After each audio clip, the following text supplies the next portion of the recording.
Hello and welcome to another edition of SportsTalk Philadelphia. I'm your host, Tommy McIntyre Jr. Well, the Philadelphia Eagles picked up a huge win against the Atlanta Falcons on the weekend. We're going to be talking all that, and as well as the 76ers picking up 2 wins in the stretch of the last 2 weeks. It's been really great. Philadelphia Flyers, well, they're still around 500, 7-7-3 to start off the season. We'll be talking everything Philadelphia sports coming up after this. 7, 6, 5, 4, 3, 2, 1. You'll never have the sacred stone. Oh, this you crazy mother.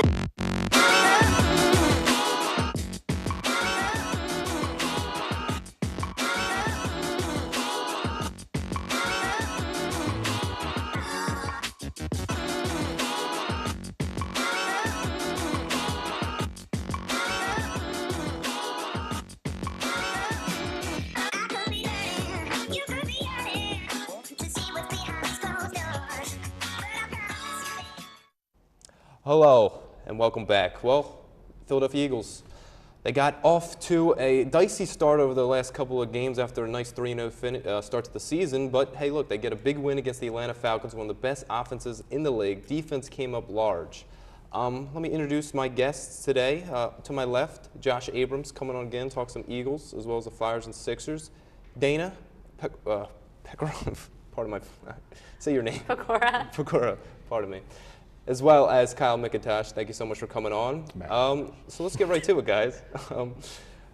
Started off Kyle. So the Philadelphia Eagles, they come into this game with really just the whole city thinking, like, what happened? You get off to a 3-0 start to the year. You beat some teams that people thought were good early on, especially that Pittsburgh Steelers game on Sunday Night Football.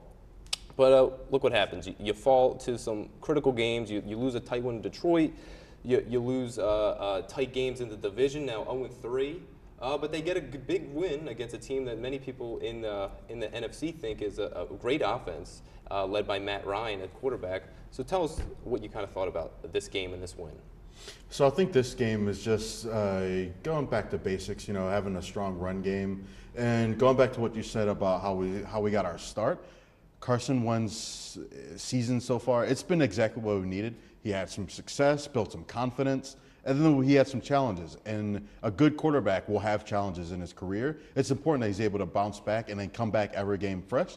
Carson Wentz has looked like a franchise quarterback already, and he continues to do so. He handles these games under pressure. And, it was a great game. We were able to come out with a win thanks to our defense holding them down, our run offense. And Carson Wentz sure, he had kind of a game manager role in this particular game, but even all the other greats have game manager roles in certain games. Look at the end of Peyton Manning's career. He was carried by the defense. He won the Super Bowl. I'm fine with Carson Wentz as long as he doesn't blow the game. Now, Dana, talking about the Eagles and I guess kind of the stretch they've had, especially talking about Carson Wentz. And we can actually get the game summary up if we haven't already. And just kind of look at what you've seen from them, especially Ryan Matthews stepping up large. He was able to really come out of really a slump. It seemed like the coaches, Doug Peterson, really the team itself, kind of got away from him after having some fumbles, having some games where he just wasn't doing the job they needed to have him do. And Sproles had some great games, but they weren't able to pick up the win. Coming out, getting really total yards of hitting over close to 140, 2 touchdowns. What did you see from him? And obviously, he was a big difference maker on that side of the ball. Yeah, Ryan Matthews played such a crucial part in this game. He really stepped out. He stepped up, and he had, like you said, over almost 140 yards, which I believe is his best of the season. And I think that has to do a lot with our offensive line as well. They helped him a lot get his run game down. They controlled the line of scrimmage. So I definitely think he was a crucial part because, again, we don't have the receivers and we don't have those hands down the field. So our run game is what we rely on heavily. And to see him break out and really step up is really exciting and really promising, I think. Now, Josh, I mentioned Carson Wentz, and he wasn't able to pick up any passing TDs. Threw the ball 36 times, only for a little under 240 yards. So he's still not getting those deep down the field kind of plays. And Dana just mentioned the receivers are just not there for the Eagles. So talk about, I guess, going back to the running game and how important that was to see, especially because Doug Peterson kind of got away from that for a little bit during the last couple games. Well, obviously it's huge that Ryan Matthews stepped up with, which I think was arguably the best game of his career. But in general, we are going to have to rely on our running game a lot a lot more heavily than our passing game because of the whole receiver situation. Jordan Matthews is our best wide receiver, and that's kind of saying something about the core that we have. We don't have many weapons out on the side. So I guess just going forward, we're going to have to really rely on Ryan Matthews, and then, you know, when he gets tired out, we're going to have to rely on Darren Sproles and even Wendell Smallwood. So we're going to be looking for them to step up, especially in those division games. Now, Kyle, we mentioned the Eagles' defense all year. I mean, what Jim Schwartz is able to bring to this team has been a different energy, especially coming from the Chip Kelly regime. It's been a different kind of feel on that side of the ball. Tell me a little bit about what you saw, especially from guys like Malcolm Jenkins, really was able to step up on Sunday. I definitely think it's just – I really like Malcolm Jenkins personally. He's my second favorite defensive player under Fletcher Cox. And just being able to make plays and inspire his team has been really huge. And as far as not being exhausted, like you said, Chip Kelly really tired our defense out. A good defense is a well-rested defense. Let them go out there and make their plays under their own energy. Don't tire them out. And yeah, Malcolm Jenkins he's been pretty good the entire time we had him. He's only getting better. He's turning into a little mini Brian Dawkins, and I love that. That's what I'd like to see here, or to see in here. Let's go actually to the Eagles' special teams now, because I think that was a critical part of the game. And really, all this year, I mean, Dave Phipp, the special teams coach, has been a well-recognized guy. They brought him over from the Chip Kelly regime to the Doug Peterson now. So that says a lot about him and is what he was able to do with these guys. And look, return yards, 146 total return yards. Special teams in this game only gave up 82. And yeah, Dana, I guess speak a little bit about what you've seen from the special teams. Obviously, we were one of the first teams in the league to get a kickoff return this season, and we've had a couple, one more since. So talk about that, what they've been able to do, and how that has affected, I guess, probably the game for the Eagles and getting better field position. I think that the special teams has been very disciplined. They don't cause many penalties. They run the ball. They, like you said, they've had many punt returns for touchdowns, which is huge in getting points on the field, on the scoreboard, because we, except for the Falcons game, previously before that, we have had hard times closing out games, completing drives, getting touchdowns. So that's huge points from the special teams that we like to see, and it's going to help. And I think the special teams is going to be huge for Seattle's game next week. It's going to be a big part in trying to get points on the scoreboard. Now, Josh, sticking with, I guess, special teams, part of the special teams that has been great is Sturgis. Kind of been like off and on, missed some field goals. He was on a run where he wasn't missing any. Any concern with him? Do you think it was just some of those field goals were a little long and he was able to kind of make up for it later? What are your feelings on Sturgis? I personally like Sturgis. I think he's been a pretty consistent kicker for us so far. I definitely liked him over Cody Parkey. But going forward, I don't have any problem with him being our kicker on both sides, whether if it's kicking off or kicking field goals. So I feel pretty confident that Caleb Sturgis can be a nice, I guess, insurance guy for us. Yeah, definitely. I mean, I think there was a part in the game where it actually seemed like Coach Peterson was going to kick and then didn't want to kick, and then he eventually did, and that's wound up being a field goal we made. But I think that's enough for Atlanta. We were able to get the win, but look, now we have a new test. We've got to go back on the road. The Eagles have been great at home. They haven't lost yet. But now we're going to a team in the Seattle Seahawks that haven't lost at home either. So let's get our picks of the week up there. And so I'm sad to say I'm still picking against the Eagles. I picked against us last week, and we won, so maybe that's a good omen. But the Seahawks are good. And I think it's going to be a tight one. It's going to be a defensive game for sure, but we're going to lose 21-17. I think Russell Wilson had a great game last week against the Patriots. I say he comes back and does that again. But, hey, we'll go to you first, Kyle. What do you think? You have Ryan Matthews, and you have the Eagles winning 24-23. Yeah, so my problem with the Eagles earlier this season was we were using so many different running backs. We had Sproles in there, we had Smallwood in there, and Ryan Matthews, of course, getting injured. After coming off a week like that, he's going to come out again hard, running hard. We've had more rushing yards than the Seahawks have, and I think that's going to be huge. They haven't had to deal with as many running backs as they'll have to deal with from us. So Ryan Matthews is definitely going to hit it home for us, I think. Now, Dana, you have the Eagles winning as well, 24-23, but you have Darren Sproles as your MVP. Why did you pick him? Yes. Well, I think it's to be a really tough game, really tough. That's why it's only by 1 point. But I can't predict against the Eagles. It's against my beliefs.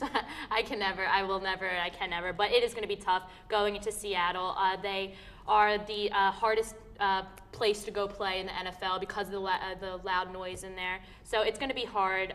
Carson Wentz is going to need to be smart when he makes his plays because Richard Sherman is such a threat in there. And I mostly predicted Darren Sproles as my MVP because I think we're going to need, like I said before, a late punt return for a touchdown to give us the win. And I think Darren Sproles is going to be the one to do it for us.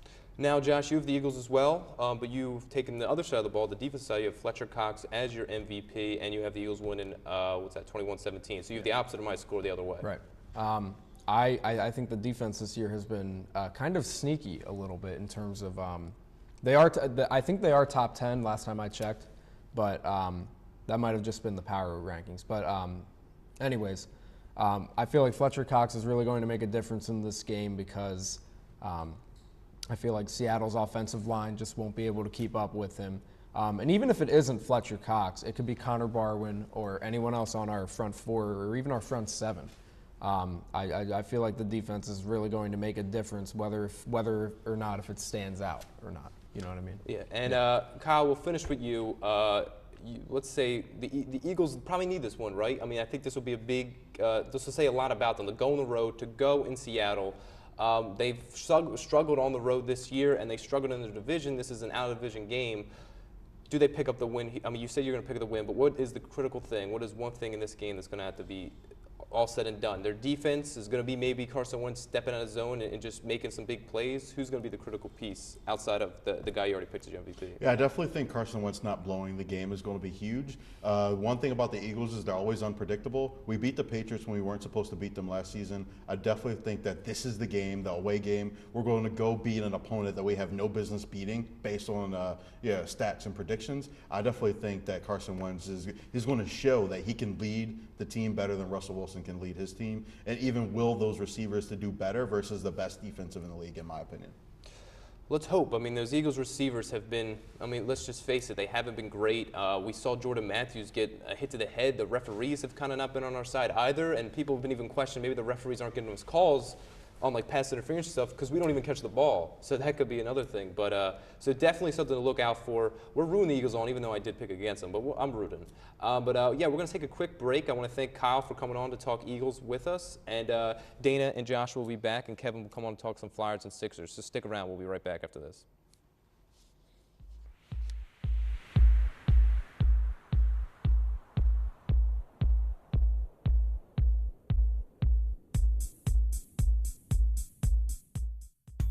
OMG, join the South TV, it's the place to be. What we got is what you need. Come and follow me on a trip through the campus with my squad at the Union and the Union. See my man's Todd at the call on the hammers like a savage. He be on the camera like 1, 2, 3, action. Mixing sounds back to back and that's a fact. D1 Sports we never lack. Calm center, almost there, north to south. Man, that walk is never fair. Passing battles straight to Newman. See some kids and tell them join the crew. As he enter the studio with the new recruits. LaSalle TV, enjoy it near you. LTV News, where the action never stops. I love watching LTV News. I love watching LTV News every Sunday at 10:30.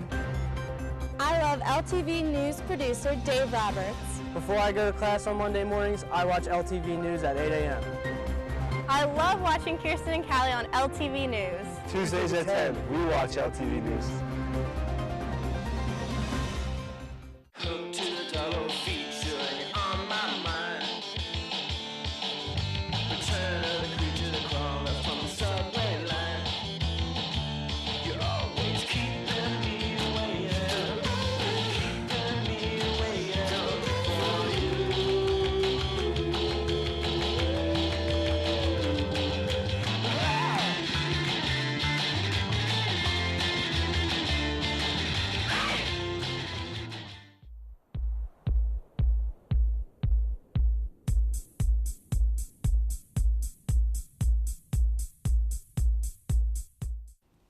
Hello and welcome back. Well, the Philadelphia 76ers, they went from getting no losses from our last show to getting 2. So talk about a big change. big time, really, for the Sixers. They were able to pick up one against the Wizards without Embiid. And but I'm welcoming in Kevin Cook to talk some Sixers and Flyers with us. But let's start with you, Kevin. What have you seen from this team, man? I mean, it's been up and down years so far. Obviously, the loss of Ben Simmons to start the season has kind of put a damper on it, I think, to many fans at least. But it's pretty much the organization and everyone, because they would have been a lot better right now with him. Embiid's on a minute restriction, wasn't able to play every game, especially not back-to-backs. But what have you seen from this team and for them to be able to pick up 2 wins, really, in the last couple of weeks? Yeah, just like you were saying, even though the record kind of up until this past week showed that it was kind of just a down year for the Sixers, it really has been up and down as far as how we felt with the product that we were getting. I mean, we finally got to saw Joel Embiid, and although he didn't play last night, the Sixers were still able to pick a win up. And a huge reason for that, and kudos to Brian Colangelo, was because of Ersan Ilyasova. This guy coming in has shot unbelievably for the Sixers. And their three-point shooting is a huge reason on why they're starting to play better. And I said it last week, as long as if their three-point shooting picks up, which it is right now with Stauskas, Covington, Thompson, and Ilyasova, all of them played very well last night.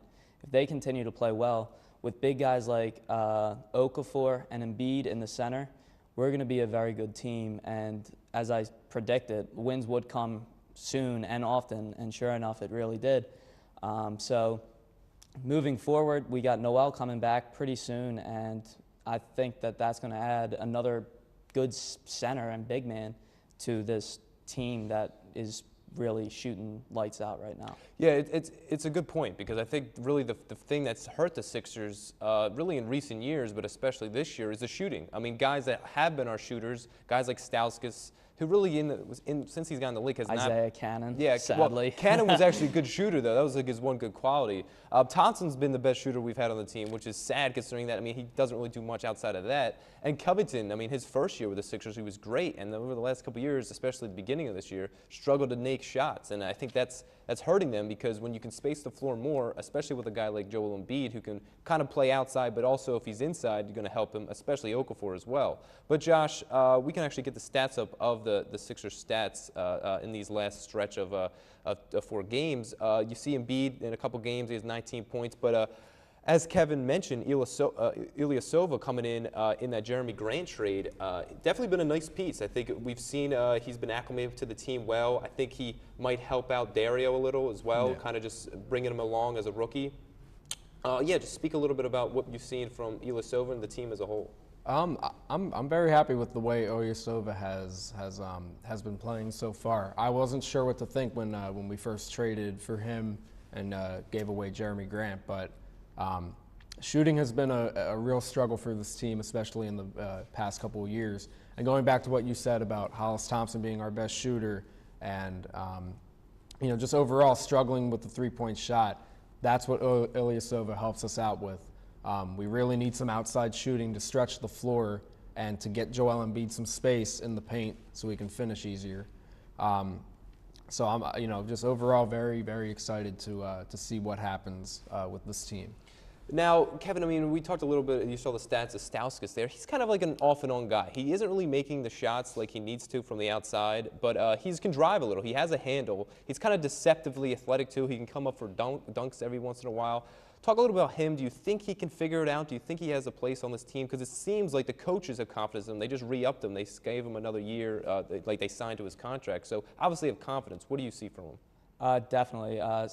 Stauskas hasn't played or didn't play great at all last year, and he was struggling out in Sacramento before we got him. And that was part of the reason why they were willing to trade him for practically nothing. So I think that he is becoming better, and he's starting to find a role on this team. And he definitely picked up some confidence this spring, or this summer, I mean, and we're seeing the benefits of that, and also the benefits of him having maybe possibly another second to catch the ball and, make a decision on whether he's going to drive. And we'll see that athletic ability when the defender comes out, because now he actually has that jump shot that threatens the defender. And now they have to step to him and defend the shot. And we're going to see him blow by a lot more defenders because of that. All right, well, Sixers fans out there, there's still some hope. Maybe we're not going to be as bad as last year. We got 2 wins, man. It took us forever last year to get 2 wins, so we're moving forward in the right direction. But let's get to the Flyers. They're a team right now that's in a different place than the Sixers. They're still got some young guys, but they're in 500, 7-7-3. Dana, talk a little about what you've seen from these guys so far this season, and where you think this team can go. I've seen a pretty inconsistent defense, and I think that is our main struggle because we have guys like Giroux and Voracek and Shen and Simmons on the offense. So I don't know that that's too much of our struggle right now as much as the defense. I mean, we have Delzato who's back from an injury. That's kind of helped it out a little bit, but to be honest, our 2 goalies statistically are the worst in the league. Neuwirth's now out for a leg injury for about 4 to 6 weeks, so we do have Mason, but it's scary. We lost last Friday to Toronto 6-3. That's a lot of goals, and tonight we have Winnipeg, and they have a player with the most points and another player with the most goals. So an inconsistent defense and a not so great goalie is not really a good combination. I'm hoping that some of the younger players will step up, but if we want to do good things this year, we need to step up our defense, definitely. Let's actually get that Neuwirth graphic up we have. Josh, talk a little bit about what you're losing in a guy like this now that he's going to be out. Well, overall, we're losing. I wouldn't call him our backup goalie because Mason and Neuwirth were starting on and off. But God forbid Mason does get hurt, we're going to have to go down to our AHL goalie, for all we know. But Neuwirth. When I think about him, I think about how he came up last year and how impressive he really was. And, I always think about Game 5 of the playoffs against the Capitals. He shut them out in Washington, and I thought that would be that definitely was a bright spot, to say the least. But as Dana mentioned, this season has been pretty dismal in terms of the goals that we've given up. It's been offensive shootouts where we're winning 5-4, and then the next day we're losing 6-5. And if Mason is giving up 3 goals in the first period, we're not going to have Neuwirth for the next 4 to 6 weeks to back him up. So even though Neuwirth has not been good statistically this season, we do still need him to back up Mason when the tough gets going. Now, Kevin, we've been talking about the defense here and as well as the goaltending. But let's go to the offense. We have the stats up maybe for the Flyers so far this season. And you have Voracek. You got guys like Giroux who have been offensive forces for us in terms of goals and assists. Obviously, this is not going to be able to last, though, in terms of needing so much offense just to get the wins. Where does this team go? How do they improve upon the fact that their defense is just not up to par with their offense so far this season? Well, as of right now, we just kind of have to hold out and wait for the young defenders to get their feet beneath them, like Provorov and Ghost right now. Both of them are kind of struggling this year. So we just really need for those guys to get their skates beneath them and basically start chugging along at what is the NHL level of defense.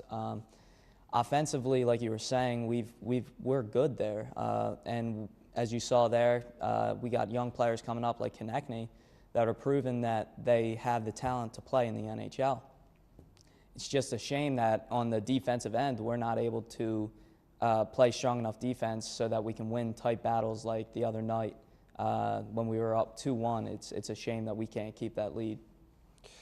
It's definitely something they're going to have to work on, Dana. I guess just to finish up here for the Flyers, what do you see for the team, I guess, in the next 10 games? Where do you think this team can go, especially now with Neuwirth out? Do you think Mason can hold down the net for this time period when he's going to be out, or what is going to happen? I sure hope so, because it's something that's going to be needed.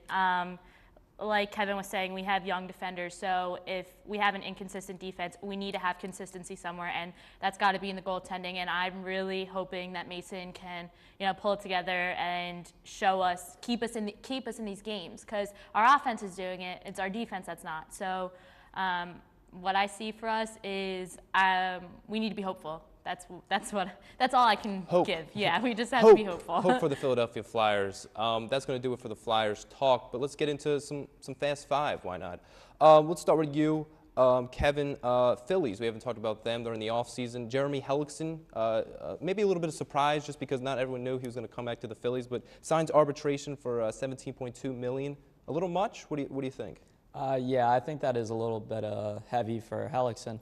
But with that being said, he did lead the team in wins and I think ERA too. He had one of the better ERAs. And possibly, if he stays healthy, we might be able to move him at a deadline, get a good young player in return. So overall, it's not an atrocious move, but it's something you're going to see from a team that is looking to add young talent. All right. Dana, Eagles, team in the division, Cowboys. It's hard for me to say, but they're one of the best teams in the league. Will they get another loss, though, before we play them at the end of the year? Yes, I sure hope so. I wait week to week to see Dallas Cowboys lose. Obviously, as a diehard Philadelphia fan, you never want to see the Cowboys doing well. So this has been pretty painful to have to watch them do so well. So yes, that's my hopes. We're going to see another loss from them. Josh, sticking with Eagles, not the Cowboys, actual Eagles, this upcoming week against Seattle is going to be a critical game. Carson Wentz, we talked about how many how many touchdowns, over under like two and a half touchdowns will he have to throw for this game to be a victory? In order to beat the Seahawks, we're going to have to be a little bit more diverse and not rely on our running game as much. So I'm going to say Carson Wentz is going to throw just above 2.5. I think he's going to get 3 touchdowns this game. That'll be a win for sure if they can get that. Let's go to you, back to you, Kevin. Sixers, 2-9 this year so far. We're going to get Nerlens Noel back. Minute restrictions have been tough for all these big guys. Do you foresee a minute restriction for Noel coming back from this injury, this surgery, or what do you think? I think initially there will be a minute restraint on him. Maybe not as strict as we're going to see with Joel Embiid and maybe not even Okafor. But I definitely think that there's going to be a minute restriction on him. All right, let's finish it with you. Dana, Flyers got the Winnipeg Jets Thursday, which is tonight. Do they get the win? Like I said, I hate going against Philadelphia teams, but I'm just going to leave it with it's going to be hard. It's going to be tough because it's such an offensive powerhouse, the Winnipeg Jets, and we're struggling in our defense. So if you mathematically kind of put that together. It wasn't. You didn't say yes or no though. So you're still Philadelphia. It's all right.